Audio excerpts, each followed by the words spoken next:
तड़कापुर गांव में झुमरू नाम का नाई अपनी पत्नी शर्मीली के साथ रहता था। वो बड़ा ही आलसी किस्म का आदमी था और थोड़ा बेवकूफ भी, लेकिन शर्मीली बहुत ही समझदार और तेज दिमाग की थी। एक दिन झुमरू भागता हुआ घर आता है। क्या हुआ? ऐसे भागते हुए क्यों आ रही हो, जैसे तुम्हारे पीछे पागल कुत्ता पड़ गया हो? अरे अरे वो चौधरी के लोग मुझे पीटने के लिए आ रहे हैं। क्या कर दिया तुमने? मैं तो तंग आ चुकी हूँ तुम्हारी हरकतों से। मैंने क्या किया? मैंने तो कुछ भी नहीं किया। तो वो लोग क्या पागल हैं जो तुम पीटने आ रहे हैं? तभी दरवाजे पर, अरे ओ झुमरू के बच्चे, बाहर निकल। क्या हुआ भाई जी, क्या बात है? कहाँ गया झुमरू का बच्चा? तुम्हें पता है, वह चौधरी जी की हजामत बनाते बनाते सो गया और उसने बालों के साथ चौधरी के कान भी काट दिए। ओहो, ये तो बहुत बुरा हुआ भाई। अब गांव में लोग उन्हें कनकटा चौधरी कहेंगे। अपनी बकवास बंद करो। और कहाँ है वह झुमरू का बच्चा? भाई उसे माफ कर दो, अभी तो वो घर पर नहीं है। वापस आता है तो मैं खुद उसे लेकर चौधरी जी के पास आऊंगी और उनके बचे हुए कान, नहीं मेरा मतलब है बचे हुए बाल कटवा दूंगी। कोई जरूरत नहीं है उसे लेकर हमारे सामने आने की। चौधरी के नौकर वापस चले जाते हैं और झुमरू कुछ दिनों तक घर के बाहर नहीं निकलता। सुनते हो, आज 4 दिन हो गए हैं तुम काम पर नहीं गए। कुछ काम नहीं करोगे तो घर कैसे चलेगा? तुम तो जानती हो कि मुझे काम करना बिल्कुल पसंद नहीं है और रोज रोज मेरे पीछे काम पर जाने के लिए मत पड़ा करो। ठीक है, थोड़ी दिनों में भीख मांगने के लिए तैयार हो जाओ। भीख क्यों मांगूंगा मैं? क्योंकि घर में रखा सारा राशन खत्म हो जाएगा, फिर भीख मांगकर ही गुजारा करना पड़ेगा ना। तुम्हारे आलस की वजह से कोई तुम्हें काम नहीं देता, हर समय तुम्हें सिर्फ सोना होता है। अब मुझे नींद आती है तो सोऊंगा ही ना। मुझे समझ नहीं आता दुनिया में कौन सा ऐसा इंसान है जो खड़े खड़े सोता है। अपनी नींद की वजह से तुमने कितने लोगों से दुश्मनी मोल ले ली है, अब तो कोई हमारी मदद भी नहीं करता। झुमरू अपनी नींद की वजह से कितने ही लोगों के बाल काटते काटते कान काट चुका था और कितने लोगों की तो आधी मूछें ही उड़ा चुका था। अब लोग झुमरू को हजामत के लिए नहीं बुलाते थे। एक दिन राजा जी के यहाँ 12 साल बाद बेटा हुआ है। उन्होंने अपना खजाना खोल दिया है, गरीबों को दिल खोल कर दान दे रहे हैं। तुम एक काम करो, राजमहल चले जाओ, महाराज से कुछ मांग कर लाओ। क्या मांग कर लाऊं? अब ये भी क्या मैं ही बताऊं? खुद के पास भी थोड़ा दिमाग है कि नहीं, वही लगा लो ना। झुमरू राजमहल जाता है। महाराज, मुझे भी कुछ दान में दे दीजिए। क्या चाहिए तुम्हें, बोलो। आज हम मुंह मांगा दान दे रहे हैं। महाराज, ये तो मेरी पत्नी ने नहीं बताया, पर आप कुछ भी दे दीजिए जो आपको ठीक लगे। अरे तुम कैसे आदमी हो, मैं मुंह मांगा दान दे रहा हूँ, तुम्हें जो चाहिए वो मांगो। महाराज, मुझे क्या चाहिए? मुझे तो बस सोने के लिए थोड़ी जमीन मिल जाए। ठीक है। महाराज झुमरू को गांव के बाहर एक जमीन का टुकड़ा देते हैं और झुमरू खुशी खुशी घर वापस जाता है। आ गए तुम? क्या लाए हो महाराज से? जल्दी से दो, मैं कुछ खाने का इंतजाम करती हूँ। महाराज ने मुझे जमीन का टुकड़ा दिया है। हे भगवान, तुम्हारे पास अकल है कि नहीं? हम जमीन के टुकड़े का क्या करेंगे? ये तो तुम्हारी गलती है। मैंने तुमसे पूछा था कि महाराज से क्या मांगना है, तुमने ही मुझे कुछ नहीं बताया। तो तुमने महाराज से क्या कहा? मैंने उनसे कहा कि आप मुझे कुछ भी दे दीजिए। महाराज ने कहा कि वह मुंह मांगा इनाम दे रहे हैं। वह बार बार मुझे ही पूछ रहे थे कि मुझे क्या चाहिए, इसलिए मैंने उनसे कह दिया तो मुझे तो जमीन पर सोने के लिए बस जगह चाहिए और महाराज ने मुझे जमीन का टुकड़ा दे दिया। हे भगवान, सिर्फ सोना और सोना ही तुम्हारी जिंदगी में है, इसके सिवा और कुछ भी नहीं। हमारे पास ना तो हल है ना खेत जोतने के लिए बैल, तो हम उस जमीन का क्या करेंगे? कैसे खेती करेंगे उस जमीन पर? तुम खुद चली जाती, तुमने मुझे क्यों भेजा? बस यही गलती कर दी मैंने जो तुम्हें महाराज के पास भेज दिया। शर्मीली बहुत समझदार थी, उसने ठान लिया था कि वो इस जमीन पर खेती करेगी। रात भर सोचने के बाद दूसरे दिन सुबह झुमरू को लेकर उस जमीन पर जाती है। मेरी बात ध्यान से सुनो जी, मैं जैसे जैसे करूंगी मुझे देखकर बस वैसे ही करते जाना और किसी से कुछ कहने की जरूरत नहीं है। ठीक है। शर्मीली और झुमरू जमीन पर इधर उधर घूमने लगते हैं जैसे वो कुछ ढूंढ रहे हों। जैसे ही एक राहगीर को देखते तो जमीन पर बैठ जाते। लोगों को ऐसा लगता कि वे दोनों उन्हें देखकर रुक गए। राहगीरों के साथ साथ नगर के 5 बड़े चोरों की नजर भी शर्मीली और झुमरू पर पड़ती है। ऐसा लगता है कि ये दोनों कुछ ढूंढ रहे हैं इस जमीन पर। तुम बिल्कुल ठीक बोल रहे हो, मुझे भी ऐसा ही लग रहा है, क्योंकि जब वे दोनों किसी को आते देखते हैं तो एकदम से रुक जाते हैं, मानो वह किसी दूसरे को ये नहीं बताना चाहते हैं कि वह दोनों क्या ढूंढ रहे हैं। काफी देर के बाद उनमें से एक चोर शर्मीली के पास आता है।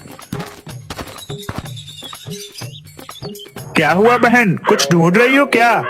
नहीं नहीं, मैं तो कुछ भी नहीं ढूंढ रही। अरे बहन, तुम मुझे बता सकती हो। अगर तुम बताओगी तो मैं भी तुम्हारा मदद करूंगा।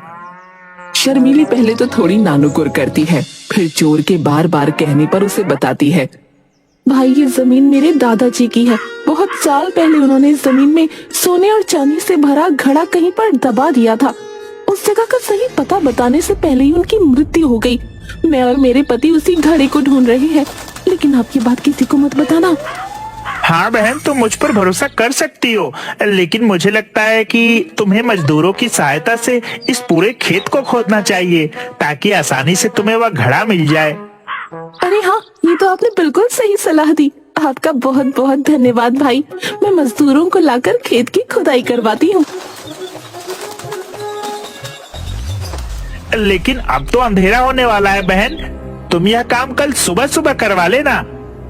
आपने बिल्कुल सही कहा, मैं कल सुबह जल्दी मजदूरों के साथ आकर खेत की खुदाई का काम करवा लूंगी। वो दोनों घर वापस चले जाते हैं। वो चोर अपने बाकी 4 साथियों के साथ मिलकर पूरे खेत की खुदाई कर देता है, लेकिन उन्हें वहाँ कुछ नहीं मिलता। दूसरे दिन सुबह शर्मीली और झुमरू खेत पर वापस आते हैं। देखा तुमने, खेत की खुदाई हो गई है। तुम यहीं रुको और किसी से कोई बात मत करना, मैं अभी आती हूँ। शर्मीली गांव के बनिए के पास जाती है। सेठ जी, मुझे थोड़ा गेहूं उधार दे दीजिए। उधार तो दे दूं, तुम वापस कैसे करोगी? तुम्हारा पति तो कुछ काम भी नहीं करता। मैं जानती हूँ, लेकिन कुछ समय बाद मैं इसका 3 गुना गेहूं आपको वापस कर दूंगी। शर्मीली उस गेहूं को जमीन पर बो देती है। कुछ समय बाद उम्मीद से ज्यादा अच्छी फसल होती है, लेकिन सभी चोरों की पूरी नजर शर्मीली और झुमरू पर होती है।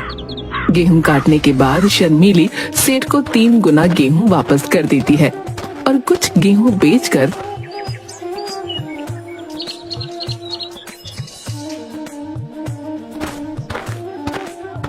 थोड़े सोने और चांदी के सिक्के खरीदती है। उस रात चोर शर्मीली के घर आते हैं। इस फसल में तुम्हें हमें भी हिस्सा देना होगा, क्योंकि तुम तो जानती हो उस जमीन को खेती लायक खोद कर हमने ही तैयार किया था।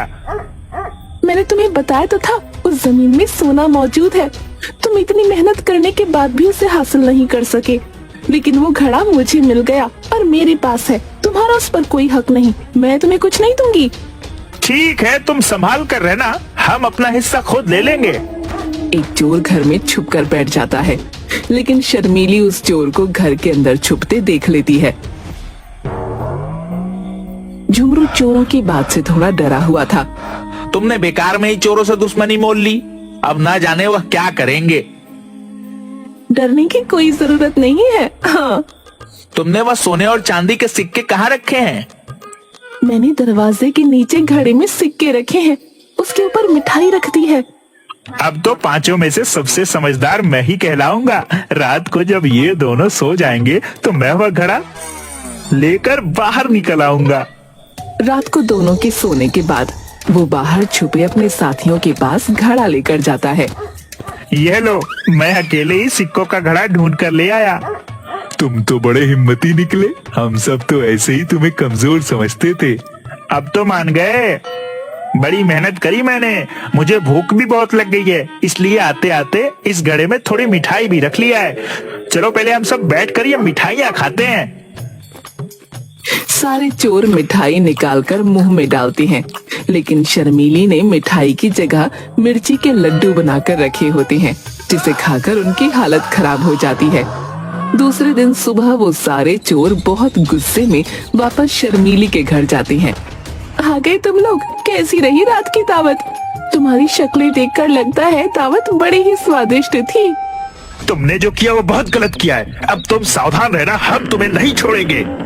एक चोर मौका पाकर वहाँ छुप जाता है। शर्मीली उस चोर को छुपते हुए देख लेती है। रात को तुमने उन सिक्कों को कहाँ रखा है? मुझे तो चोरों की बात से डर लग रहा है, ना जाने वह क्या करेंगे। तुम फिक्र मत करो, मैंने उन सिक्कों को नीम के पेड़ पर लटका दिया है। वहाँ उन चोरों को क्या, उनके परदादाओं को भी शक नहीं होगा। खुद को बड़ा समझदार समझते हैं ये दोनों। नीम के पेड़ से सिक्कों की पोटली तो हम बहुत ही आसानी से उतार लेंगे।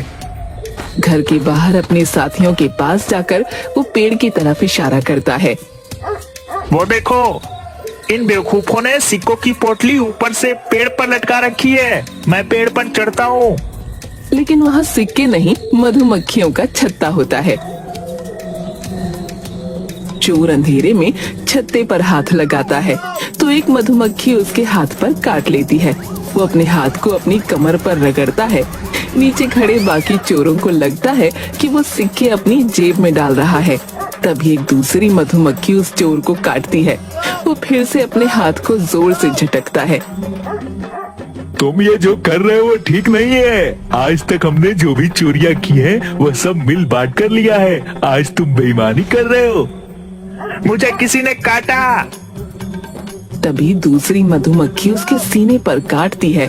चोर जोर जोर से अपना हाथ सीने पर मारने लगता है।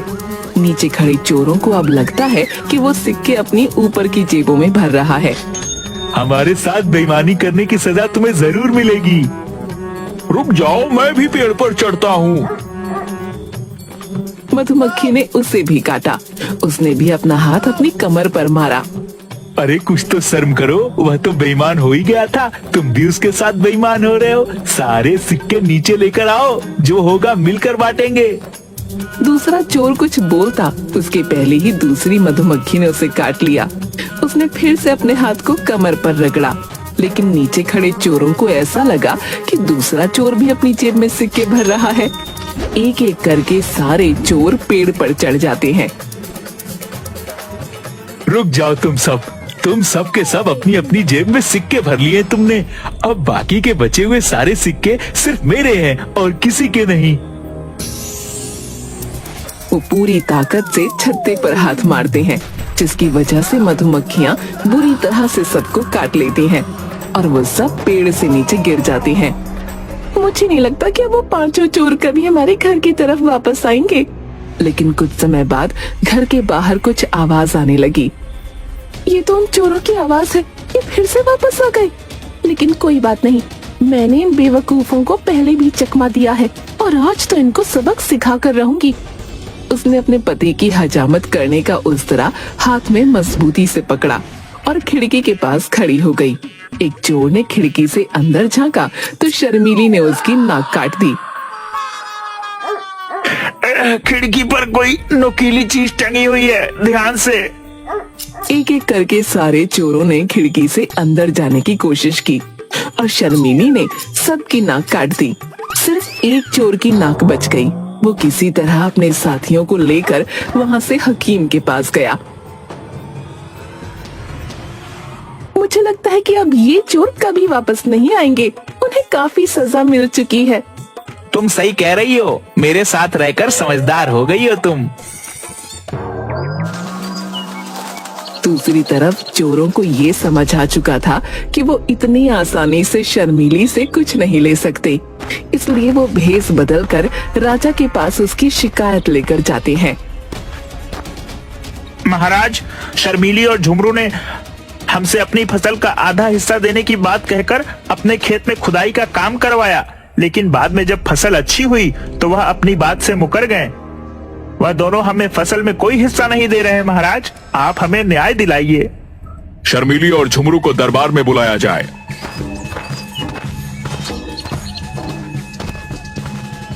महाराज की जय हो। महाराज, इन पांचों ने जो भी कहा है सब झूठ है। मैं भला क्यों इन्हें अपनी फसल का हिस्सा दूं? इनके पास क्या सबूत है कि मैंने इन्हें हिस्सा देने को कहा था? और दूसरी चीज महाराज, आपने इन्हें पहचाना नहीं। ये आपके राज्य के वही 5 मशहूर चोर हैं जिन्हें सेनापति जी कब से ढूंढ रहे हैं। आज ये आपके सामने भेष बदल कर आए हैं। सेनापति चोरों को पहचान जाते हैं। शर्मीली, तुम बहुत ही समझदार और वीर हो। हम तुम्हारी समझदारी से बहुत प्रसन्न हुए, इसलिए हम झुमरू को अपने महल में काम पर रखते हैं। और तुमने राज्य के चोरों को पकड़वाया है, इसलिए हम तुम्हें इनाम में और जमीन देते हैं। इस तरह अपनी सूझबूझ